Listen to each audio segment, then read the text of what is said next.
Resistance versus temperature में हम लोग क्या देखते हैं, सिंपल जब हम लोग रेसिस्टेंस और टेम्परेचर के बीच में रिलेशनशिप देखते हैं तो हम लोग डायरेक्टली क्या पाते हैं, ओके, कि चेंज इन रेसिस्टेंस जो है, ये चेंज इन रेसिस्टेंस जो है वो चेंज इन टेम्परेचर का डायरेक्टली प्रोपोर्शनल होता है। Change in resistance that is directly proportional to the change in temperature, यानी कि अगर टेम्परेचर चेंज होगा तो उसके कॉरेस्पॉन्डिंग रेसिस्टेंस भी चेंज होगा। यहाँ पे डेल आर जो है वो चेंज इन रेसिस्टेंस है और डेल टी जो है वो चेंज इन टेम्परेचर है। ओके, तब यहाँ पे जब इसके प्रोपोर्शनलिटी कांस्टेंट को ब्रेक करते हैं, इस प्रोपोर्शनलिटी कांस्टेंट को ब्रेक करते हैं, है ना, प्रोपोर्शनलिटी यही दिस, अगर हम लोग प्रोपोर्शनलिटी कांस्टेंट को ब्रेक करते हैं तो हम लोग वहां पे पाते क्या है कि यहाँ पे चूंकि रेसिस्टेंस टेम्परेचर के साथ लिनियरली चेंज हो रहा है, ओके, तो यहाँ पे एक linear temperature coefficient of resistance मिलता है, डेल आर।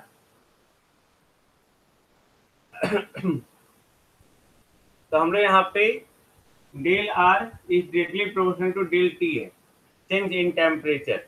तो हम लोग यहाँ पे देखते क्या है, सिंपल, कि कहीं भी, okay, from above it is very clear that some proportionality constant must be exist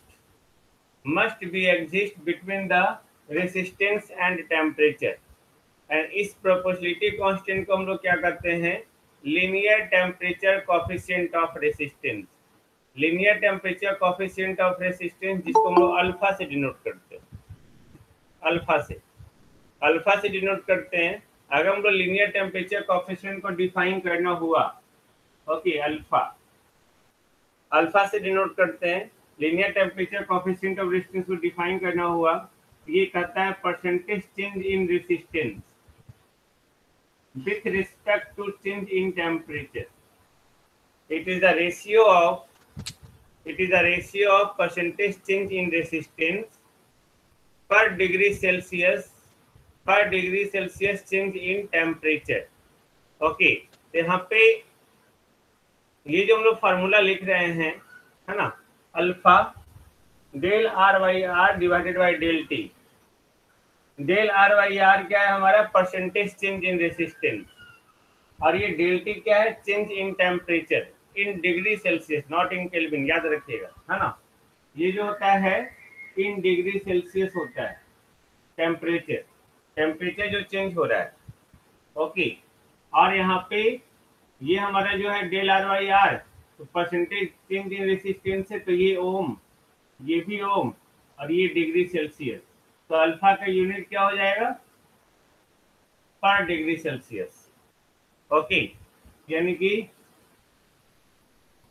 पर डिग्री सेल्सियस, इस तरह से लिख सकते हैं। This is the unit of alpha, this is the linear temperature coefficient of resistance. तो यहाँ पे linear temperature coefficient of resistance को अल्फा से डिनोट किए, है ना, अल्फा से डिनोट किए, और यहाँ पे जो है जब हम लोग इसको हम लोग कांस्टेंट को ब्रेक करेंगे, आप यहाँ पे देख सकते हैं डेल वाई आर को हम लोग क्या लिखेंगे, अल्फा डेल टी लिखेंगे, ओके, यानी कि डेल आर इक्वल टू क्या लिखेंगे, आर अल्फा डेल टी लिखेंगे, ओके। अब ये जो आर है, ये जो आर है, ओके, ये इनिशियल रेसिस्टेंस है, ये इनिशियल रेसिस्टेंस है एट द गिवन टेम्परेचर, यानी कि हम यहाँ पे बात कर सकते हैं सिंपल, अगर late R1 with the resistance at temperature T1 degree Celsius, okay, this one,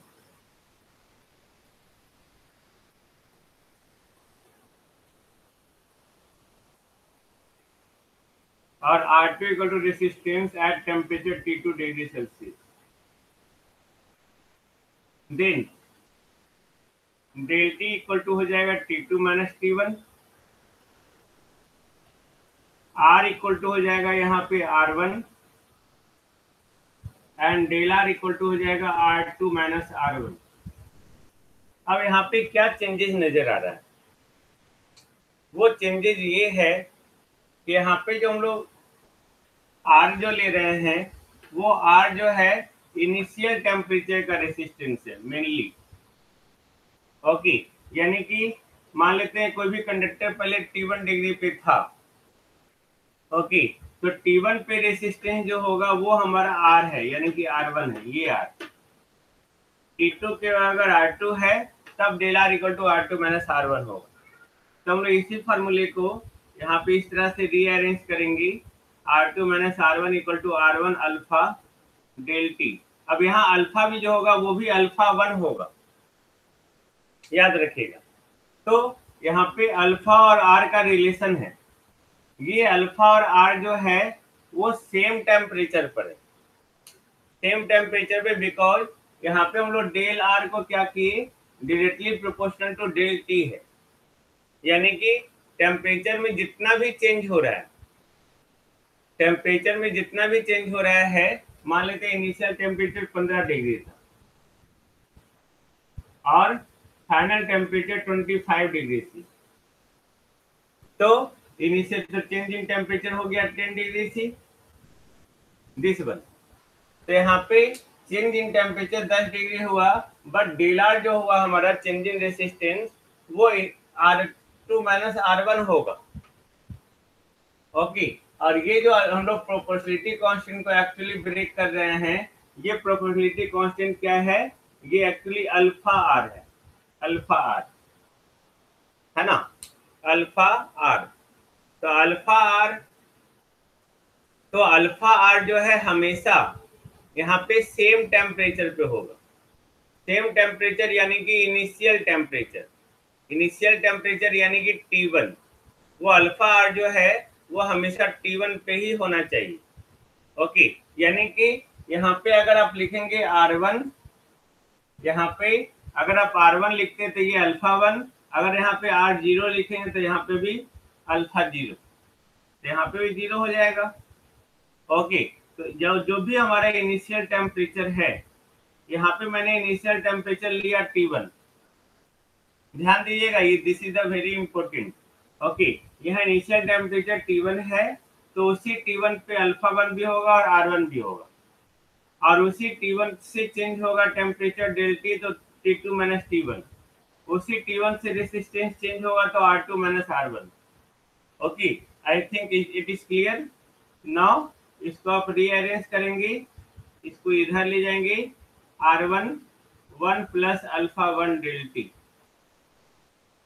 this is the formula. All of you know this formula, I think, जानते हैं ना? ओके, नाउ हम लोग दूसरा फॉर्मूला देखते हैं।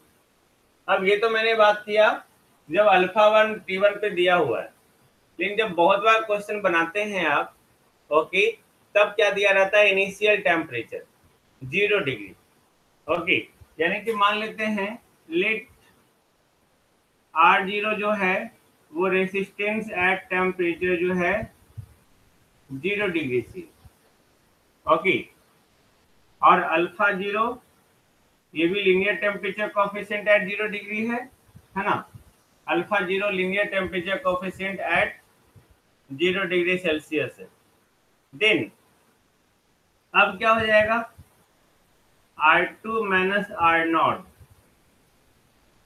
ओके, या आप इसी पे बैठा दो, इसमें R2 equal to R0 1 plus alpha naught del T equal to T2 minus 0। तो T2 माइनस 0 तो ये हट गया, तो 1 प्लस अल्फा नॉट T2 लिख सकते हैं, टेल मी, लिख सकते हैं ना। ये डेल टी जो है, अब यहाँ पे मतलब T1 को हम लोग 0 मान लिए, है ना। ओके, सिमिलरली अगर हम लोग को R1 लिखना होता, R1 equal to R0 1 plus alpha naught T1 minus 0 लिख सकते हैं। जिस तरह से हम लोग T2 माइनस 0 लिखे इसको, देखो 0 से 2, 0 से 1, 0 से 2, 0 से 1, आगे चूंकि 0 पे, ये भी 0 पे, ये 0 पे, ये भी 0 पे, यानी कि R2 equal to R naught 1 plus alpha naught T2 और R1 equal to R naught 1 plus alpha naught T1 लिख सकते हैं हम लोग, आई थिंक लिख सकते हैं ना।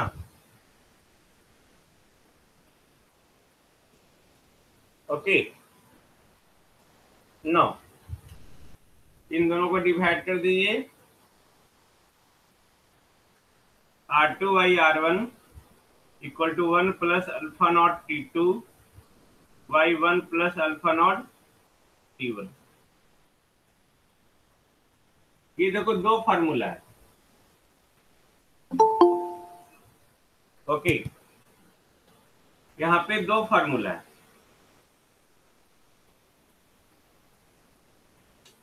यहाँ पे भी जो है, अगर आप इसको और एक्सपेंड करेंगे, R1 1 plus alpha 1 T2 minus T1, ये फार्मूला में जो है T1 है, T2 है, अल्फा 1 R1 R2 है। ये फार्मूला में T1 है, T2 है, R1 है, R2 है, बट अल्फा 1 अल्फा नॉट है, यानी 0 डिग्री पे। ओके, इन दोनों फार्मूला में चेंजेस है।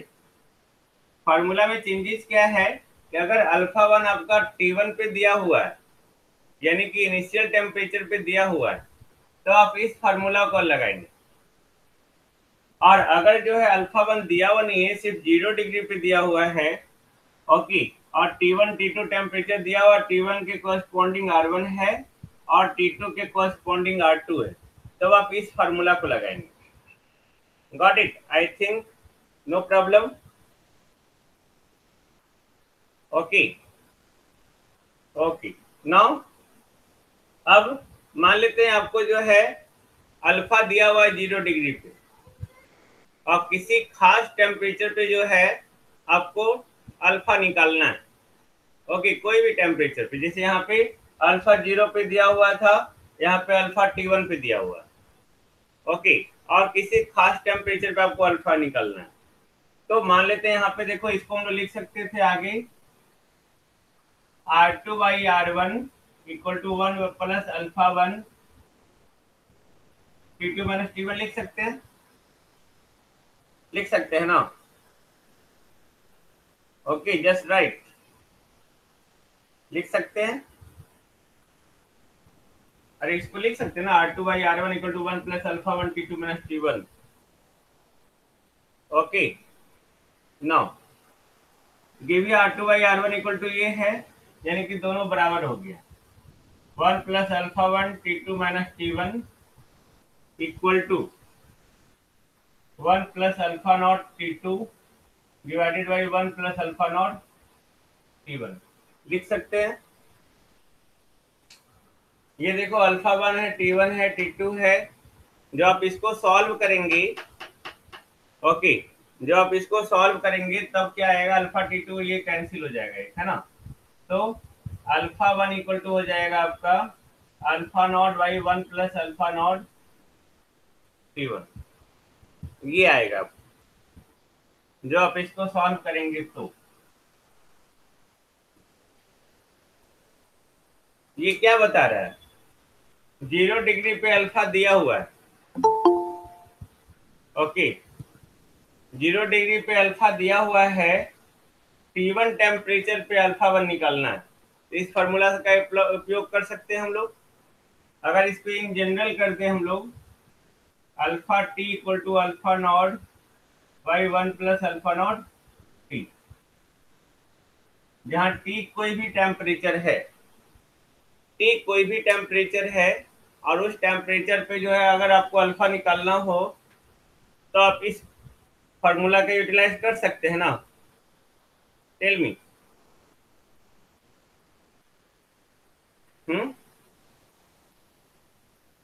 ओके, तो मैंने आपको यहाँ पे 3 इंपॉर्टेंट फार्मूला बताया। पहला ये हम लोग कब यूटिलाइज करेंगे, जब आपका इनिशियल टेम्परेचर और फाइनल टेम्परेचर दिया हुआ है और इनिशियल टेम्परेचर पे रेसिस्टेंस दिया हुआ है और इनिशियल टेम्परेचर पे ही linear temperature coefficient of resistance दिया हुआ है। ओके, इसी पे दिया हुआ है, तो हम लोग R1 alpha 1 T2 minus T1 ये दिया हुआ, तब R2 निकाल सकते हैं। इस कंडीशन में जब आपको 0 डिग्री पे अल्फा दिया हुआ है, T1 T2 दिया हुआ है, तो हम लोग R1 R2 यहाँ पे देख सकते हैं। इस फॉर्मूला में कोई भी आपका अल्फा जो है 0 डिग्री पे दिया हुआ है और किसी भी टेम्परेचर पे अगर अल्फा निकालना हो आपको, तो इस फॉर्मूला का इस्तेमाल कर सकते हैं। आई थिंक नो प्रॉब्लम, नहीं ना। आगे हम आपको एक टेबल देंगे, है ना, नोट्स में। उस टेबल में जो है कुछ कुछ एलिमेंट का जो है आपका रेसिस्टिविटी और अल्फा दिया हुआ है। ओके, रेसिस्टिविटी और अल्फा दिया हुआ है, आप उसको देखेंगे, है ना, उसको देखेंगे, उसको पढ़ेंगे, उसको बनाने का कोशिश करेंगे। अब इसमें हम लोग एक प्रॉब्लम बनाते हैं। ओके, कुछ प्रॉब्लम बनाते हैं।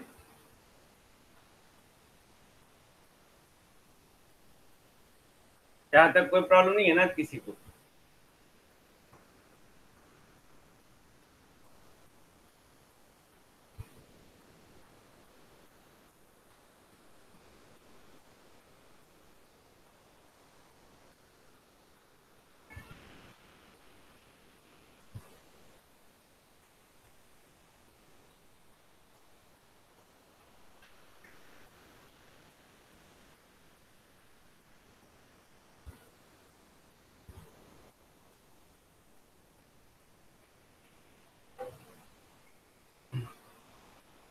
एक क्वेश्चन है, बोलता है फाइंड द रेसिस्टेंस। आपको क्वेश्चन दे दूंगा मैं, आपके नोट्स में होगा।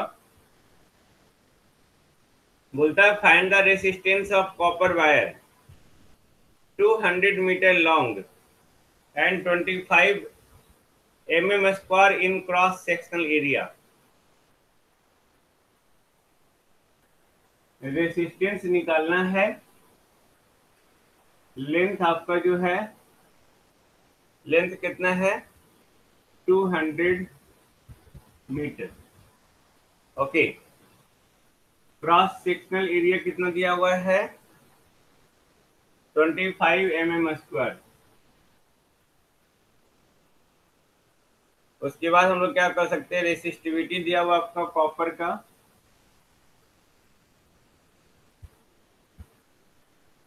रेसिस्टिविटी दिया हुआ है 1.4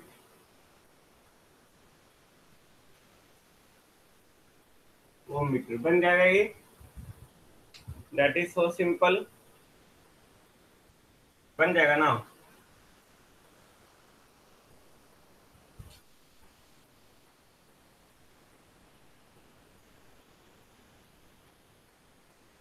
R equal to rho L by put कर देंगे। Okay, now second question.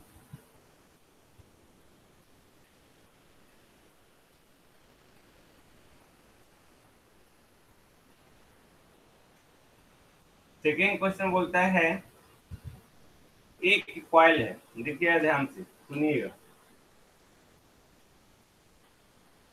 ये कॉइल है, ओके, जिसका 4000 टर्न है। एन से डिनोट करते हैं टर्न को, 4000 टर्न, है ना। Okay, having a cross sectional area of 0.8 mm²। Cross sectional area 0.8 mm² है।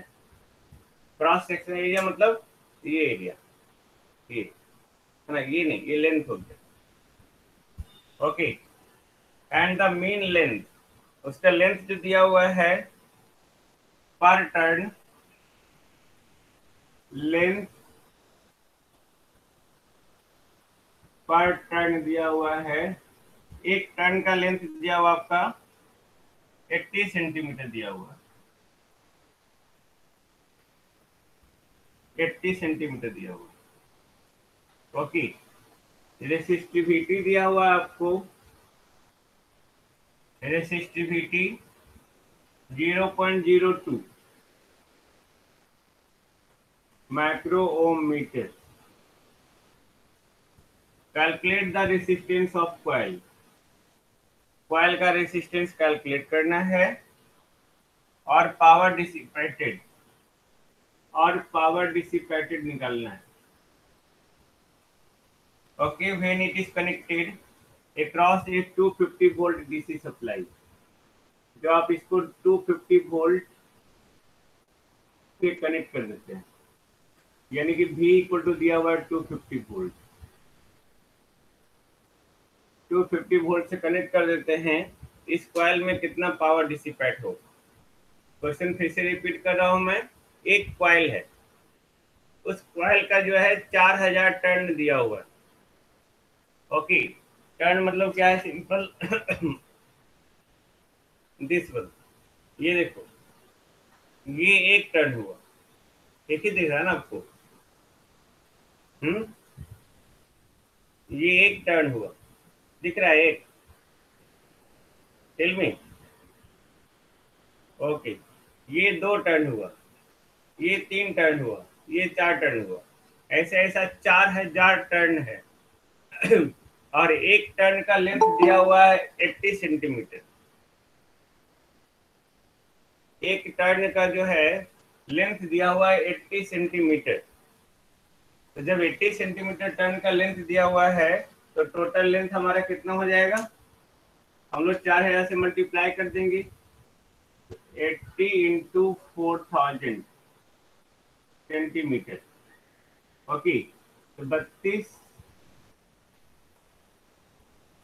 आठ 32 एंड 40 सेंटीमीटर, यानी कि 3200 मीटर हो गया।